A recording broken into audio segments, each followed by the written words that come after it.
Hey, Doug Walker here. A few things real fast. First of all, we are going to do more Steven Universe vlogs. We know a giant bunch of episodes have been dropped by, so we are going to get to that for those who are wondering with these vlogs and reviews. Secondly, I want to talk to you about The Killing Joke, and a funny story I have at the very end of this. I won't give it away yet because it has a spoiler, but it's something funny about my observation of the comic, so a funny little story at the end. Okay, let's get to this actual real thoughts on The Killing Joke.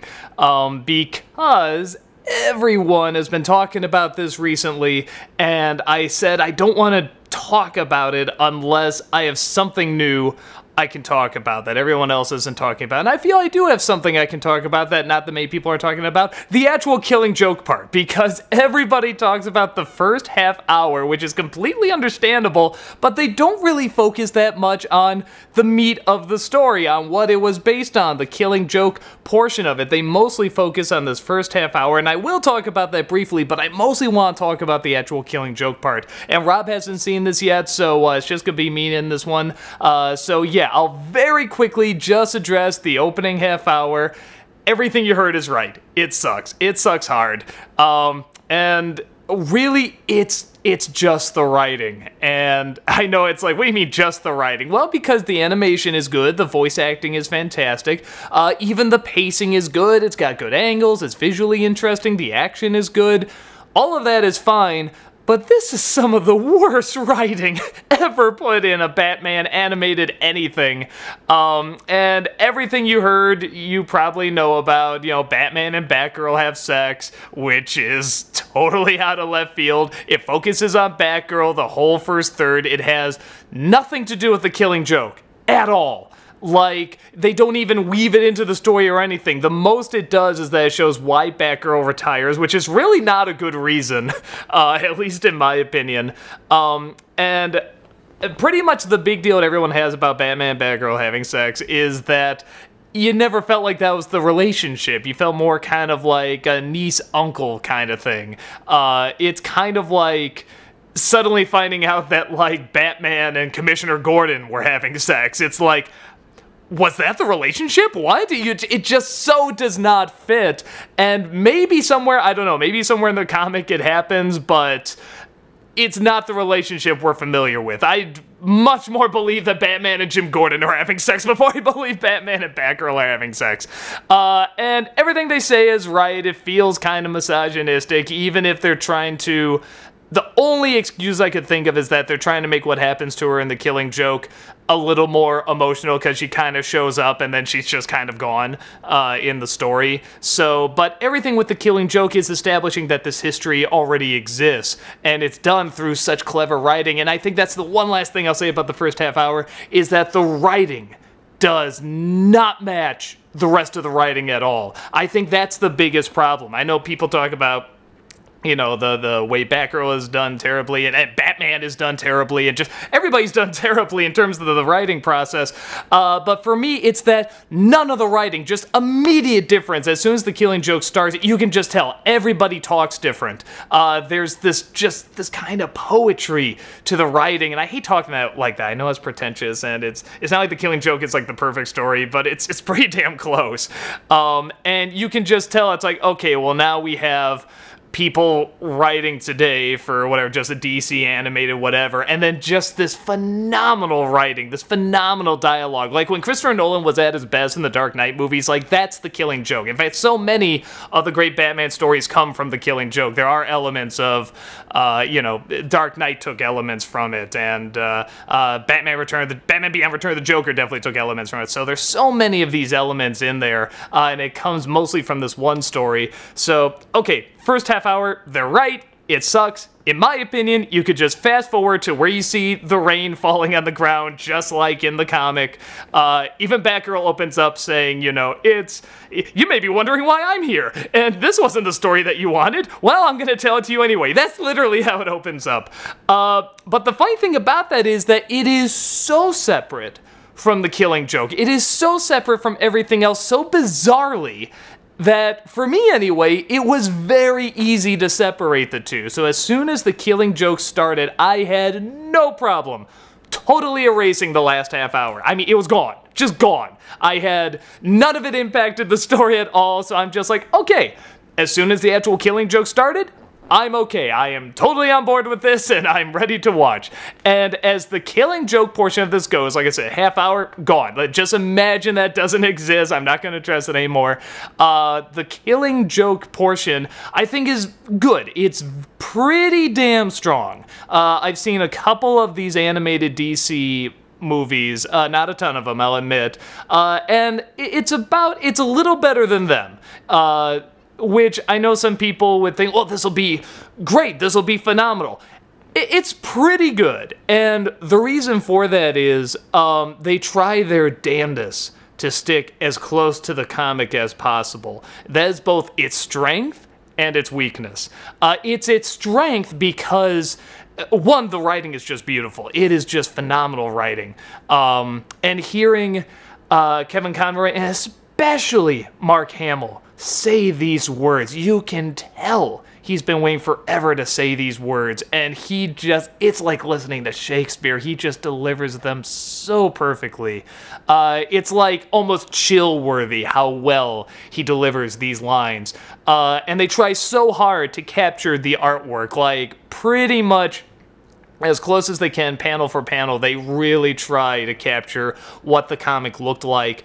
And that's tough. And I know you think it'd be very easy. Well, they're both hand-drawn. But it's very, very tough to incorporate that into animation, knowing what to keep still, how much of the shadow do you have in there, especially with CG coloring nowadays. And they find a really nice in-between. There's times where it needs to be hand-drawn shadows, and there's times where it has to be that CG kind of blur a little bit, and the gradient. So they do a very, very good job.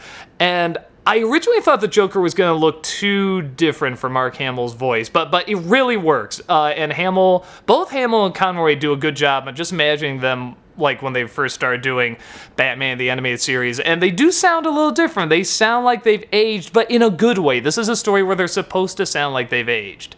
So I really felt like that was there, and that was very, very strong. The weakness of it is that they try so hard to stick to it and to get the panels and get word for word, for the most part. There's one or two additions and one or two things taken out. But they try so hard to keep to it that there's times where more changes needed to be made to make this great. I'll give you a perfect example. The Joker is in the amusement park. He's buying this amusement park.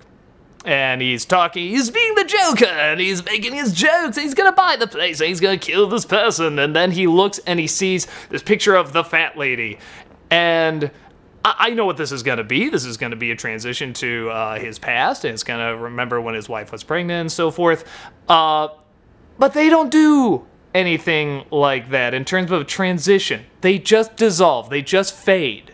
And there he is. He's just there as a young man. He comes in and he's talking to his wife. And I felt, why couldn't you have a better transition? This whole thing is so visually well done, and the shadows, and there's all this sort of visual psychological stuff going on. Why couldn't you have a more interesting transition? And why couldn't you really have it kind of, they blend into each other? He talks about how his past, he half the time doesn't even remember it. It's almost like multiple choice. Again, something The Dark Knight took from this. But why couldn't you have it more hazy? Why couldn't you have it a little bit more harder to figure out?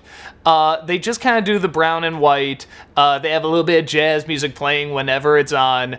And I get that's what the comic did too, but I feel like every single time there's a flashback, it's like the tiniest hint that's like a trigger, but they don't even have like a white flash, or they don't even have like, there's so many good transitions happening nowadays, I think, in film. That's because we do have CG and we can do visually, so many more things are allowed. And there's a scene where it's like, you know, the scene where he has Barbara there and he holds up the glass and he says, "To crime."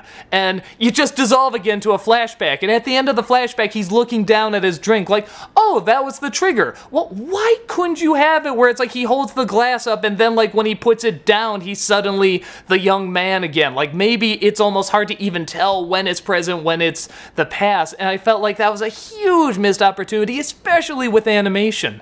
And I think on top of that, like the scene, I don't think I'm giving anything away. This guy transitions into the Joker, you know, in these flashbacks, and he goes in the bag of chemicals, and he comes out, and he's got the white face, and he goes nuts. And I felt, man, they got some good beginnings here, because he takes off the hood, and he looks down, he sees in his reflection in this water that he's the Joker. And he just sort of looks, and he starts laughing. And he does the famous pose like this. And I felt, why not drag that out even more? Why not take a chance and have it be a long period of kind of silence and maybe just a little laugh, and then it gets longer, and then it gets bigger, and then it just turns this giant psychotic thing, because that's kind of what comics can do. Everyone thinks it's just, oh, panel to panel, panel to panel, and you just read it all the way through, but people forget when there's like one panel of nothing going on, of no talking, of just kind of the silent moment, it lasts a while when you're reading it. It isn't just a picture and then the next picture. It really, because comics have so much dialogue and so much going on, so much action, that when there's a still moment, that really leaves an impact. So I think it's something where there's some moments where I really felt like, man, if you took your time with this, if you really just said, let's slow down, let's really take some time to sort of see what we can do with this visually and kind of with pacing and stuff, I think this could have been phenomenal. And I hate to go back to it, but with the, I do kind of wonder if, like, just that first half hour, if that wasn't there and that didn't distract, would we have had more time put into this, and would we have had more things fleshed out just a little bit more? It didn't need much. It just needed a little bit more. I felt like this was, like, really, really close, and I think the only addition I can recall in this that they added on top of the first half hour was that there's a song sequence, and I can't remember how many words are in, you know, the original comic, or they made them all up. It's okay. I kind of heard about it, I didn't know what to think of it. It felt kind of Joker. The Joker would sing if he could have a song and dance number while showing these gruesome photos, like he would do it. So it was okay. I was kind of hoping, like, if you're gonna do this, go even more crazy, or, yeah, no, just more crazy. You're supposed to be driving this guy mad, but it's done fine. I really felt if you're gonna put in a song sequence, though, if you're gonna go that far, the Joker's planning a song sequence, he's gonna make it an amazing song sequence, and it's just kind of meh, you know, it's just sort of taking the Killing Joke and putting a little song to it. I felt you could have really made that even creepier and more psychotic. You know, you could have done something really fun with the music and sort of the visuals, even more beyond what's in the Killing Joke. If you're gonna add something, really add something, but it's fine. The one thing I felt didn't work in the Killing Joke, I kind of feel bad saying this, I did not like the voice actor who did Commissioner Gordon. This is a guy who, you know, your heart's supposed to be with this guy, you're supposed to feel so sorry for this guy and just all the torment he's supposed to go to. I mean, this is really, in many respects, the guy who's pushed to the edge, and it's... I never bought any of it. I mean, any of it. This did not feel like... It didn't feel like the Gary Oldman one. It didn't feel like the one from... Oh, the Bob Hastings, is that his name? From the animated series. I mean, those were strong, good Gordons. And I don't know. This just felt very forced and very fake, and I could not get into the emotion of it. And that is a problem. I mean, because that is, like, the emotional center of the story. I know some people think it's Batgirl, but I mean, she's in it very briefly, and she's gone. That visual certainly sticks with you, but, you know, it's kind of there, and then it's gone. So I think with him not having that emotional strength there, I felt it suffered a little bit there too. But yeah, it's still so cool to see this comic that is just such a strong comic. I mean, it's such a strong story being brought to life in this animated realm, and I wish it could have been phenomenal, but then again, honestly, from what I heard going into this, I'm kind of glad I got what I got when it actually was the Killing Joke. And yes, it is awful that that first half hour is there, and that clearly so much work went into it. Like I said, it looks gorgeous, and the actors are great, and it's good pacing and everything, but it just has nothing to do with anything. It's like a short before a movie starts, except it just keeps going on, and then it tries to make the excuse that it has a connection, when it doesn't! It has no connection. And I've yet to see anyone that's like, that was a good addition. I have not met a person. This went from like being the most anticipated DC project for a long time. I shouldn't say that. Animated DC project. I mean, like, ever made, to a point where it's like they're showing in theaters and stuff, to the most despised. Like, as soon as that footage came out, everyone was like, what the hell have you done? And then when they saw it, it's like, nope, that didn't help. So it's very, very poorly written, and that's what ruins it. Everything else about it is fine, but it is just so horribly written, it can't recover from that. But like I said, because it is so separated for me, I can just very easily tune it out. I can pretend that never happened. It really has so little connection. It is not hard to do. It is not hard just to totally forget that first half hour happened. So with that taken out, and some people can't do that. That's going to be too distracting. That's going to be, how did this connect? Why was this here? Why was it? And I totally get that. I'm good at blocking that out. So as like a complete work, does it work? No, but as going from The Killing Joke on, I think it's pretty strong. It's not quite phenomenal. It's not quite great, but this is tricky. This is hard to make phenomenal. Transitions and adaptations are very, very difficult. And this one, granted, is so visually pleasing, and the story is so strong, the writing's so strong, but you gotta make those changes, and they do make a few. I think they needed a few more. I think they really needed to expand a little bit more to make it phenomenal. But as is, when the Killing Joke part starts, I think it's pretty damn good. And I would still recommend it, with the idea that you can just fast forward that first half hour. And it's not hard to spot. Even the visual style kind of looks different when you're fast forwarding. Just fast forward, look for the rain. When you see the rain on the ground, be like, okay, and this is where my movie is starting. And they didn't need to make it an hour and a half. It's not even that. It's an hour, 16 minutes. They didn't need to do that. I think people would have been totally happy with whatever it be, 40 minutes, 50 minutes, something like that, 45 minutes. I think we would have been totally satisfied, or you could have taken that extra time to really kind of explore this stuff a little bit more visually, and maybe with music, and maybe kind of with different angles. I think you could have stretched this out enough and we would have been okay, because it does not have to be a cinematic running time. It can be whatever you want. It's these DC anime movies. It can be whatever.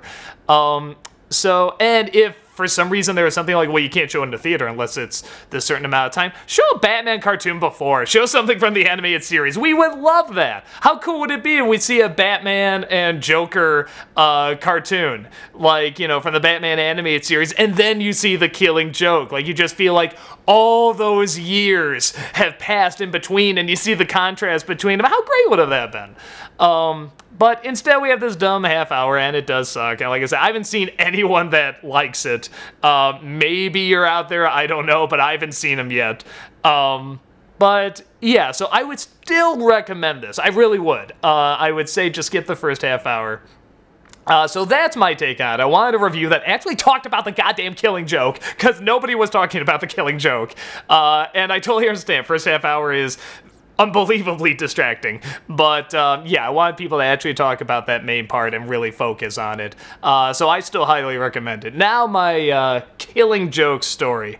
Because this is so embarrassing, it makes me look like a dumbass, but I feel that's the fun thing of admitting it. So when I read Killing Joke, I read it when it first came out. I read when or at least around when the Batman movie came out, the Tim Burton one. And I saw this and I was obsessed with the Dark Joker and everything. I read the story and went, whoa, holy shit, what was that? And I loved it. But here's the thing, and this gets into spoiler territory, so if you have not read the comics, seen the movie, this is literally the ending, so do not watch anymore. You know my opinion. At the very end of this story, I thought Batman killed the Joker. All these years, that's what I thought happened. And the reason for that is, in the movie, you see Joker tells his joke, his famous joke, and Batman starts laughing, and they both start laughing uncontrollably. And then, in this, you see quite clear that he puts his hands on the Joker's shoulders like that, like he's just laughing so hard he can't even contain himself, like he's almost kind of giving into the madness too. And they both have this really good laugh, and all the stuff you can read into that is just going to keep going, and the cycle and stuff like that, and they each give into the each other's own insanity. But in the comic, the way it was drawn, I thought he was strangling him. That is always what I thought was going on. I thought he was laughing, and as he was strangling him, he was still laughing. And then it cuts to the rain, and I just thought it was kind of left open whether or not he killed him. Now, some people might say, well, come on, it's the stories after that, you know, show he's still alive and stuff, but it's kind of like in Mask of the Phantasm. It's like, yeah, it's kind of, it's continuing the story, but it's also kind of its own thing too, because anyone that's seen Mask of the Phantasm, you know how that ends. Or do you? How does that end? You know, kind of a similar idea.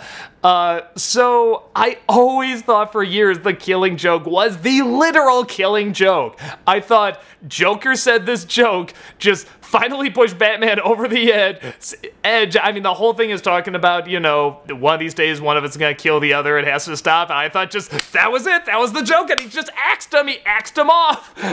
So I, for years, until I saw this, was under the impression that he most likely killed the Joker, and that is my incredibly stupid, dumbass way of looking at it. So maybe I'll give The Killing Joke, the MA movie, that too. It's that it clarified something I clearly was not figuring out. I didn't know it was like, whatever, final, like, you know, they didn't show like the body or anything, but I thought they were hinting that he was actually strangling him, and then it cuts to the rain and we don't know what happened, kind of thing. So yeah, that's my dumbass moment. I just thought when I watched this, I was just like, oh, so that wasn't what I was supposed to interpret all these years. And I never really talked about it with anybody because I just kind of assumed it was obvious that, you know, that's what Batman was doing, but it wasn't. He was putting his hands on his shoulders, so that's my incredibly embarrassing story about it. And it makes me look like a dummy, but I don't care. I think it's kind of funny. And if there's anything that we can take from these Killing Joke stories and interpretations and stuff, is that, you know what, a little humor can go a long way. So that's about it. That's my embarrassing story. That's my take on The Killing Joke. I hope you enjoyed it. And more vlogs and real thoughts and reviews are coming your way, so definitely keep an eye on those. Later.